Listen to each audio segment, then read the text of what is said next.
southeast in Washington. I've got Steve Kyle here with me from Uke Shop. And Steve, I know that you teach, and that's what led you to open this little shop, yeah?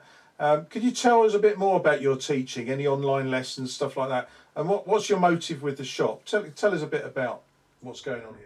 Yeah, morning Simon. First of all, thanks for travelling all this way. You know, it's a bit of a trek for you, coming from the southeast coast to the northeast. You're a brave man, but we are in the middle of a heat wave, so you know it's like 17 today. The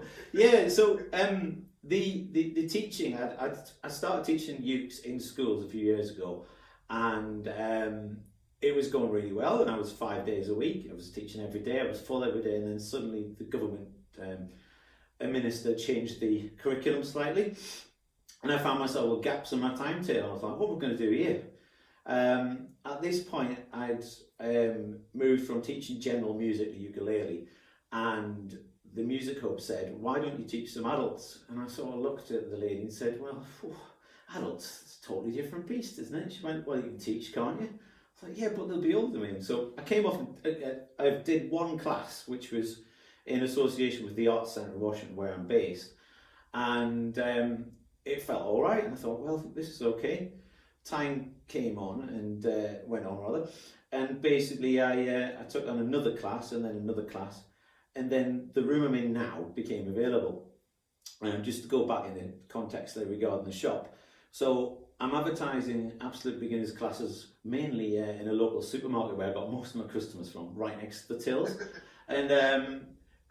They're coming in with a brand from a well-known catalogue-based shop, which, let's just say, hasn't had the best reviews over the year. And they go to me, is this all right? And I'll go, yeah, that'll be fine for a little while. And then a week later, they're going, it's not very good, is it? It doesn't stay in tune. So I started thinking to myself, what can I do here? So I contacted a well-known reviewer, Mr. Maz, and he said, well, why don't you speak to Geraint at Carla? So I spoke to Geraint at Carla, and he said to me, yeah, I can get you some ukes, but you can't be a Carla dealer without a premises. So my mind changed. So I applied for the premises. There's quite a long story there, which I'll cut out. And eventually, I literally with about 2 weeks' notice, I got the keys, and in I came. And actually, I was on the verge of signing the contracts when I was in Madeira on holiday. So it was a bit of one of these things where you go, ooh, right, I've just basically taken a huge decision. Will it work? Well, it's 4 years on. Not much has happened the last 4 years. We've had a global pandemic, but I'm still here and I'm still doing all right, you know. It's in a nice little setting, aren't you? You're in it's a nice arts centre here. It's a converted farm. So it's quite a historic building. It's a stone building, which makes it a little bit cold in winter and in summer and in spring. But other than that, it's a great setting, and also there's a real sense of community here. So we have people coming in for yoga, art classes. We've got a theatre where people can perform. It's great for us because we can do more or less impromptu performances in the courtyard, outside, and also we occasionally appear in like art centre events. And I've had local artists and also international artists coming over to do gigs, which we can maybe chat about later. So yeah, the Uke Shop side anyway. I started off with the legendary Waterman as the only thing I could buy in, and then I started the Makala series, which I think are great ukes, the MKSs, MKBs, you know, and MKTs and Cs as well, all the different sizes of Makala. And then once I got the premises, it was like, what do you want? Which is probably the most difficult thing to say to anybody setting up a small business, because you go, I just want lots of stock and I want lots of nice things. I want all of them. Yeah. At which point I started talking to Mark at Stones, who's an equally fab guy, and I got some Baton Rouge in. Just still have Baton Rouge now. Still have loads of Carla. Carla, my main brand. I dabbled with a brand from China, which worked well for a while. Still got occasional V-tabs in, but things have changed in the world. You know, it's easier to get certain ukes. And then out of nowhere, I'm sort of fast forwarding a little bit here. I was doing a gig with Katie Vernon, a mutual friend of ours. big Bourbon fan, Katie. Uh, Well, she's British, so you know. She's British, yeah. So she's got light Bourbons. Um, yeah. So and another mutual friend, Mr. McCartney, was in the audience. And at the end of the gig, I had some VTAB ukes on display. He's like, "What are these, man?" And he was like asking about the shop, which I should have really taken him into, but you know, I just had a big event. You can't so. And he said, and thought nothing of it. Became friends on Facebook. Weren't even friends. Hadn't met Gnuff because I'd been on a stall, and you know he'd walk past, but he was doing Gnuff, and you know what Gnuff's like. It's like constant. Yeah. And then a few months later, I'm sitting in Costa, a coffee shop. I've said it now, and I get a message from Pete saying, "You know outdoor ukulele?" I'm like, "Yeah." He went, "Do you want to sell them?" I was like, "What do you mean you want to sell them?" And he'd been speaking to Scott, who's the owner and inventor of outdoor ukulele, and he said, "Oh, I've got the perfect guy for you in the UK." I was like, "Well, Pete, I have the smallest ukulele shop in the UK, possibly the world. You know, I've got a very limited space for ukes because I do a lot of teaching in here." He went, "It doesn't matter." He says, "That's perfect." So, so outdoor ukulele became really my unique UK brand because I'm the distributor now, which. And it's quite a big thing in some ways because they have like 100,000 followers on Facebook, and Scott's really good on Instagram, but I'm quite the opposite because I'm not so great on social media. I don't have time for it because I'm always in a classroom, you know. Well, we'll try and get some exposure. Yeah. Anyway, on the teaching, what do you find the most rewarding part of your teaching? It's a really wide question, that, because every lesson has its rewards. I have to say that for my students, but it does.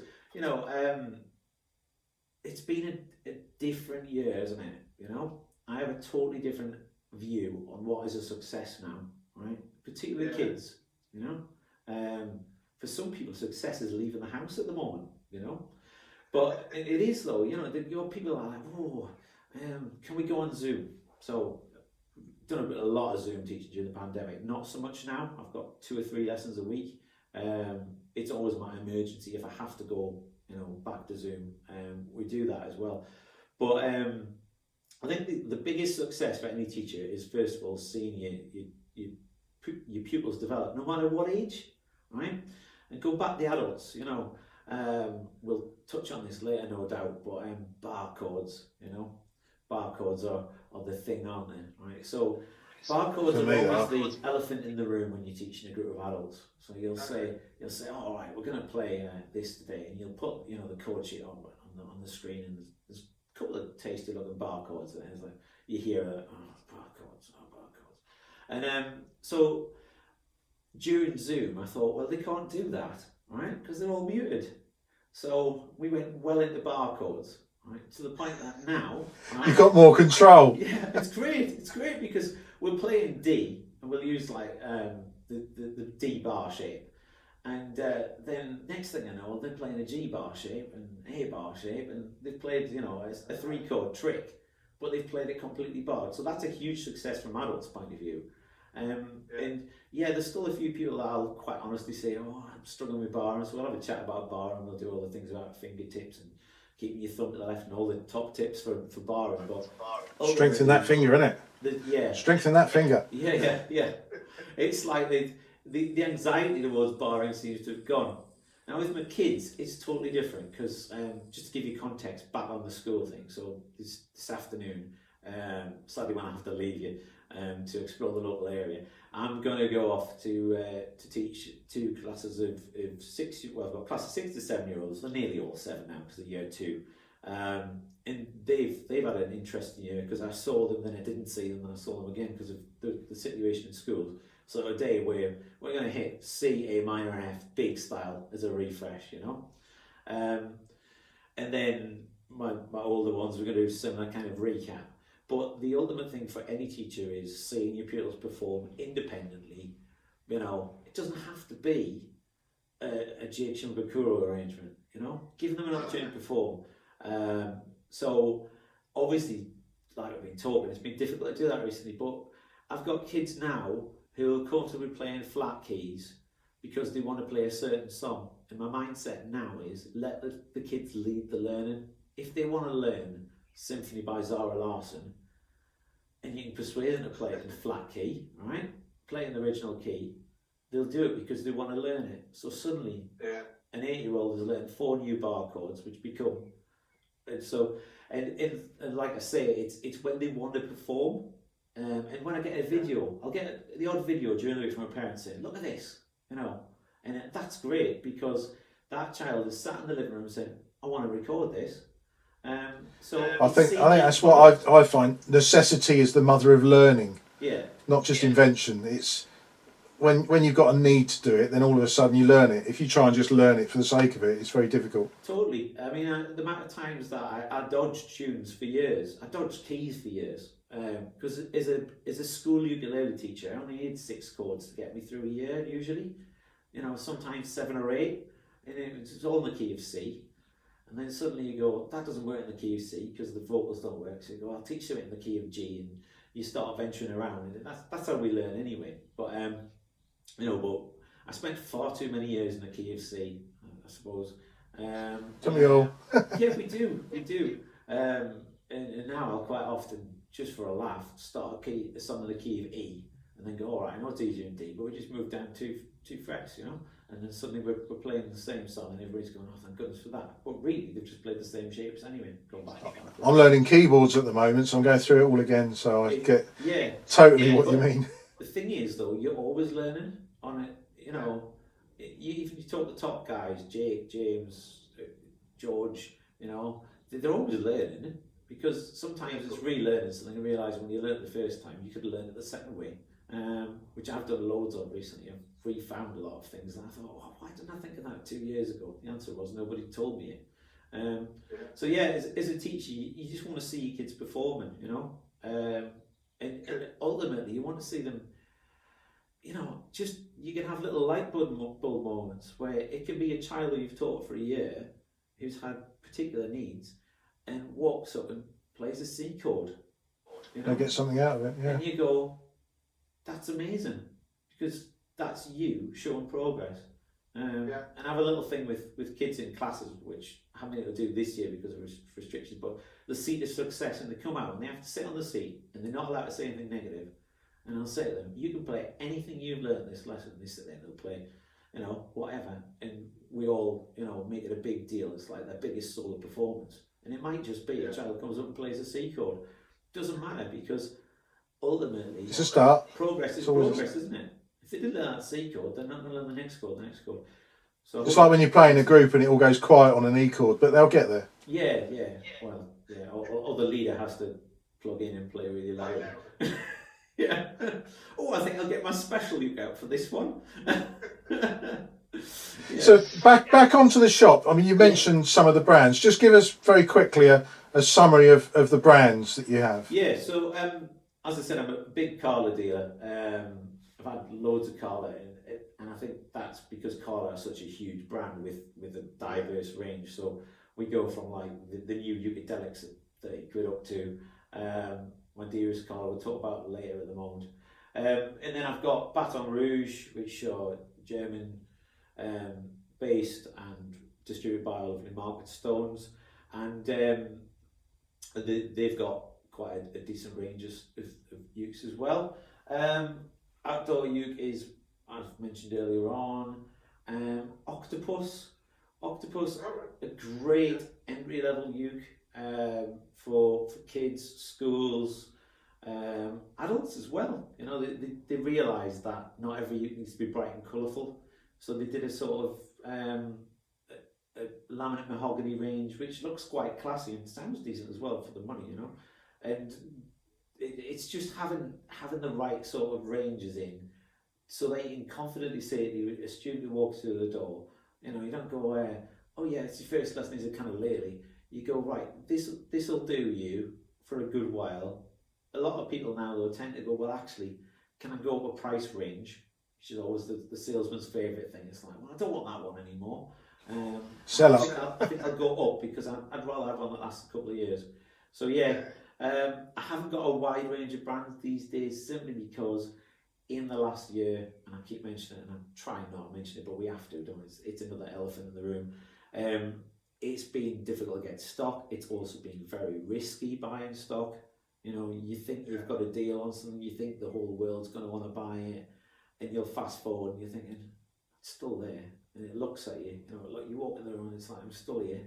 You know, so I've narrowed my brands.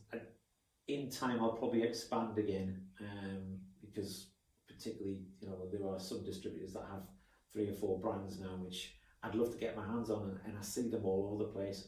And you get Uke envy, you know, your other retailers are stocking that Uke that you've wanted for a while. I've played loads of them as well, and they're great Ukes, but it's just, for me, I gear my business around what my students would buy, and then the little bit of online, the other part of the business, the online sales, I use, you know, I get the more unique things that people can only buy from me, because I'm a very small piece in a very big market. You know, the market is massive now for use, and there's a lot of very reputable, very respected, very, you know, busy businesses out there that I don't really want to take any work away from as well. You know, I didn't do this. So out of those, what would you say was your best value Uke at the moment? My best value at the moment is this lovely one here, which is it's a lovely Carla. I'll just try and give you a good look at that, and I'll just give it a good. Is that a soprano or a concert? Well, it's a long neck soprano, so it's a high. That'll explain it. Yeah, exactly. So people walk in and they look at it and they go, "So what's that then?" It's always a great conversation. So you've got a soprano body basically with a concert neck. Now I've sold a fair few of these over the years, and they're just the sort of Uke. Just checking it's still in tune. It's just got a really bright, resonant sound, and for the money, you know, they retail about 170, but I've got this currently at 130 at the moment, and you know, it's just, it can be quite dangerous in the wrong hands as well, because, you know, put 2 of these in the front row, and then you dominate, you know, because I don't like playing aggressively and loud. It's not my natural style. But if I really hammer this, well, that's my style. I need lessons. Me too. Yeah. I went in the KFC just for safety's sake for the video, but you know, it's a great Uke. You know, so you go over the neck as well. So for me, I tend to like a show-off, sturdy Uke, with a good sound for open mics and things like that. What have you got there? Oh, I know you've got something. You know I've got something. Yeah, you know where I'm going with this. It's like, I'd be a fool not to, wouldn't it? So this is something that'll take some abuse. Oh my goodness, yeah. Not that one for dropping things, as you know. But I had, you know, when you put a Uke in the bag and you're in a bit of a rush, and you walk down the road and you don't quite zip the bag up. I can tell you, I now know this is pavement proof, right? So this is a carbon. Or I chuck it in the back of the car and I chuck something else on it, and I think, oh, that was the neck. I do tell my customers it's indestructible, right? But I do warn them not to put it in a double-decker bus, because I'm not guaranteed that it's going to, you know, survive. But so this is the outdoor carbon, which is a tenner. Available in soprano as well. I've just sold that at all my sopranos on these. A bit of a rush. I think people are starting to travel again, and because of the way Scott is designed these, they stay in tune in all conditions. So yeah, this is the outdoor tenor, which you can find easily on my website.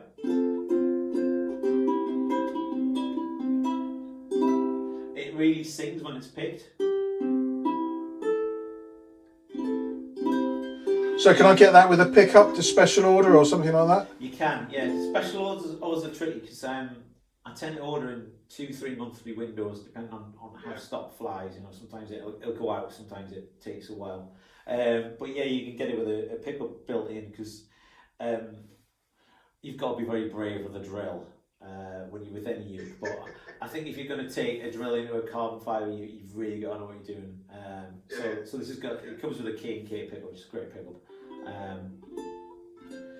So and if anybody decides they want this, not this particular one, this is my personal one, the one I've got in stock, there's a special Cool Cat deal. I'm going to do a bit of an upgrade package, so they can have a bag. I'm also going to throw in a low G, extra low G string, which is a D'Addario fluorocarbon, and also I will put in some very special buttons which you can attach, which I know you've got experience of. So they'll get like a complete upgrade on the tenor if it's in stock by the time they watch this video, because who knows? Okay. Well, we'll see. Even find itself going on. As if I don't grab it on my way out. Yeah, exactly. Yeah, I was just thinking that. Yeah. You're looking a bit too keen there, Simon. So that's probably the uke I would sell to you or anybody who's a player, because it's different as well. You know, plastic use has got a bad reputation. This is, it's polycarbonate. What somebody said about that? Isn't that just polycarbonate's posh plastic, isn't it? Exactly, posh plastic. You've used the phrase. So whereas other ukuleles might melt in heat conditions. This'll. Yeah, I've got one that I left in the car, and under the tension of the strings, it's about 15mm action on the frets now. So yeah, I mean, I've taken mine. Not on travel anymore. I've taken mine to South Africa and took it out of the backpack as soon as I got there, because I'm on holiday. So what do? Play my ukulele. My wife loves it. So I took it out of the bag, banging in tune. I was left the northeast. It was probably 10. Got there, it was 30. So they're great ukes. But yeah, that's pretty much it. I think that's what you should take on with you today.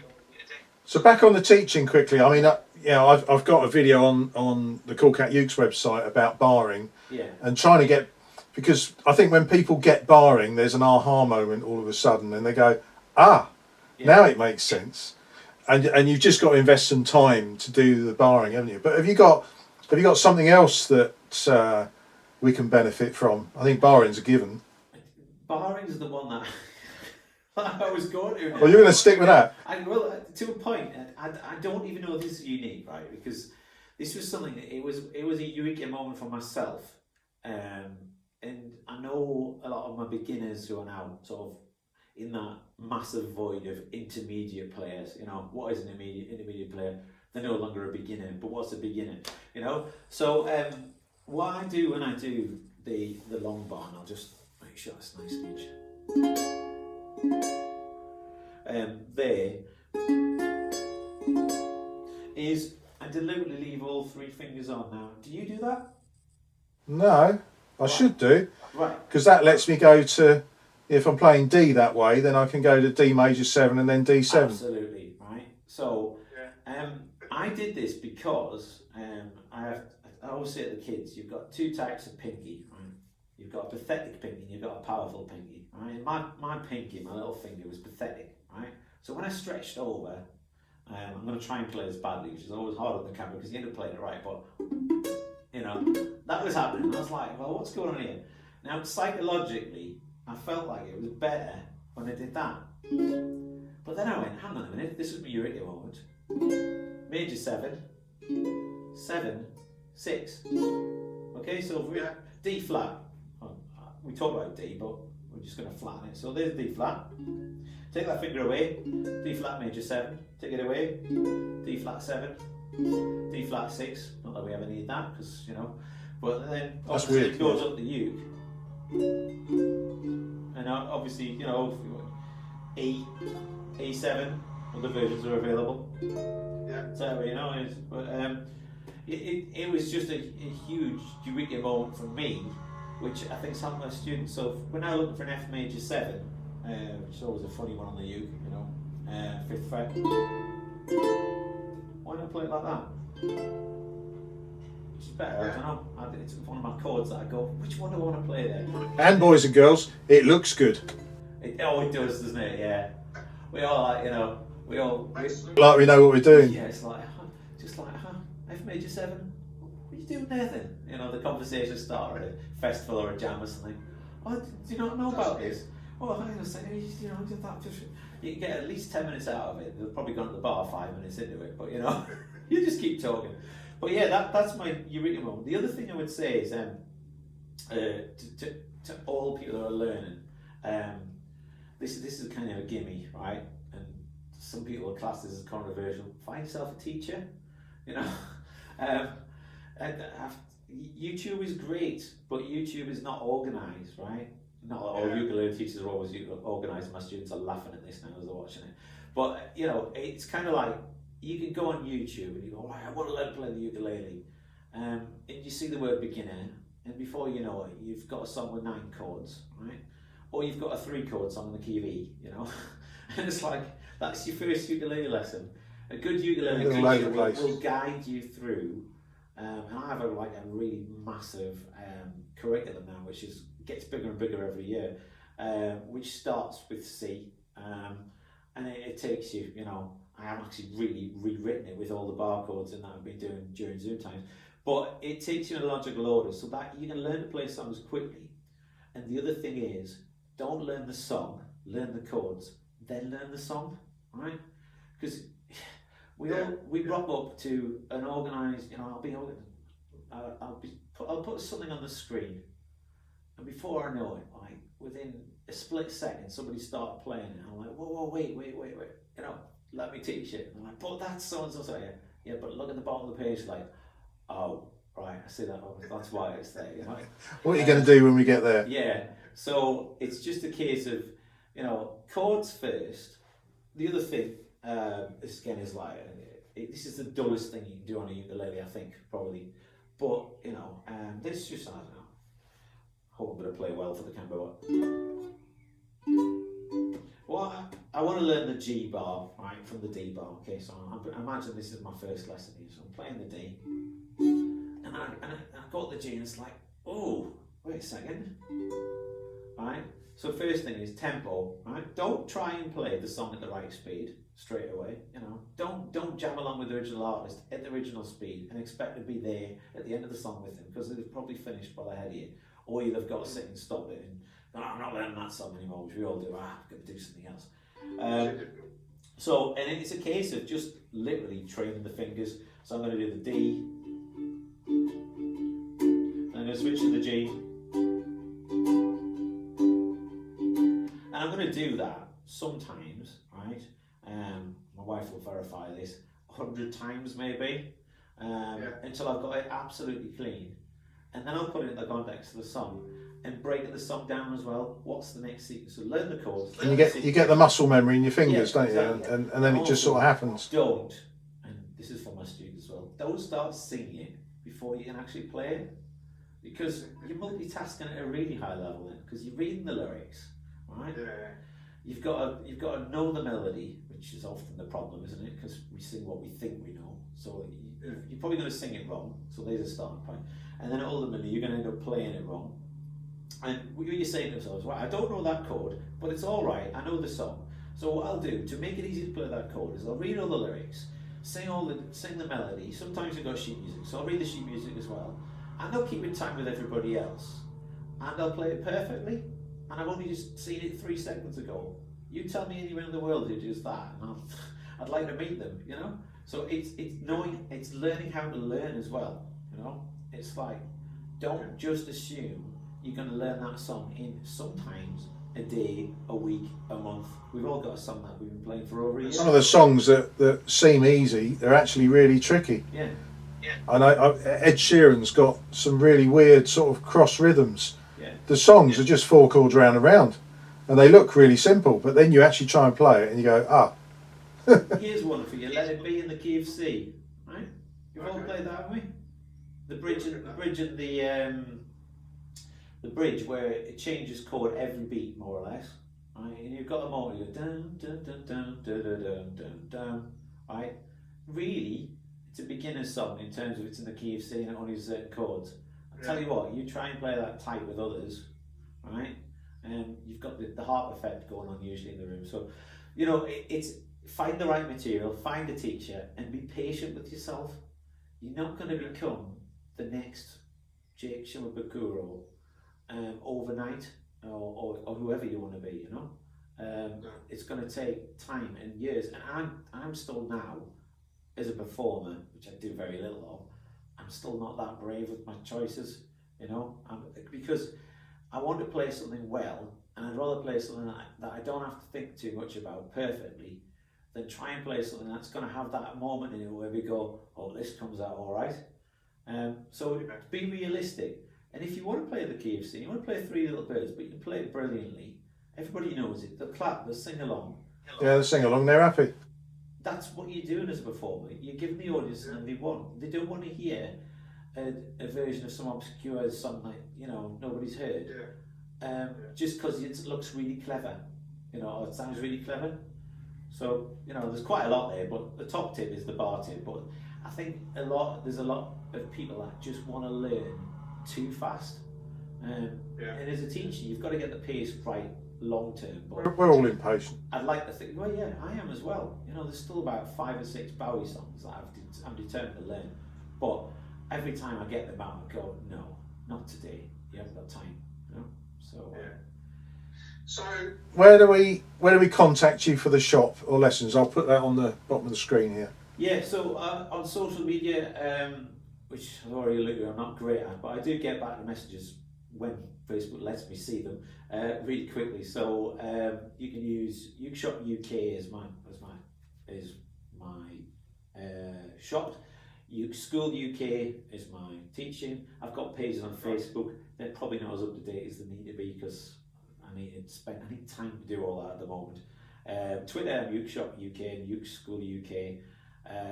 You don't see a lot from me on Twitter, but I'm there really to see what everybody else is up to, which is what people use a lot of it on. Websites are ukeshop.co.uk, ukeschool.co.uk. I'll start again. ukeschool.co.uk. It's the .co.uk, that was the difficult bit. They're all one word, although you can get my shop with a hyphen in because when I changed website. Yeah, and then there's just Uke Shop UK at gmail.com and Uke Shop School, Uke School UK at gmail.com. It's quite a mouthful. We'll use one of those. I would like to say just ring me, but I haven't got time to answer the calls, you know. You ask anybody who's got a ukulele shop, a call comes in, you're like, how am I supposed to handle that in the middle of all this? So yeah, but you know, my phone number is on my website, so you can find it. So finally, the big question that we always have on these, how many cats have you got? Well, none. I know. I've got one. We've got a neighbourhood cat who's quite friendly, and she has occasionally popped into our house to say hello. I came on one day and she's called Elsa. Big shout out to Elsa there. Cat by proxy then. I walked through the door and my wife said, "Look who's come to see you," and I looked and it's like, well, who? Like, there was a cat on the floor. It's like, you don't let her in because she now thinks she lives here. Don't feed it. Obviously, I'm a big fan of Tilly, as you know. And I also need to give a shout out to my favourite ukulele playing cat, Sumo, who's the cat of Lisa Ray, who plays in the ukulele box Great Britain when she gets a chance, bless her. And yeah, Sumo's got a great personality. And is well known for her hair on the G string performance, which was seen once on social media. Yeah, I know. Thought you'd like that one. So yeah, that's it really from Cat. Brilliant. Okay. Well, thanks, Steve. Thanks for inviting me up here, and well, Simon, I hope you enjoy the rest you do well. Of course, you've got to go to Washington Old Hall, the ancestral home of the Washington family. You know, do a bit of tourism while you're here. Go around Sunderland and Durham, which are nearby, more of a Durham than Sunderland, I think. And yeah, I'm sure you're going to have a great trip home. It's not going to take you long at all, you know. Brilliant. Right, thanks Steve. It's been great chatting. It's been great seeing you. Cheers. Thank you. Take Cheers. care. Bye.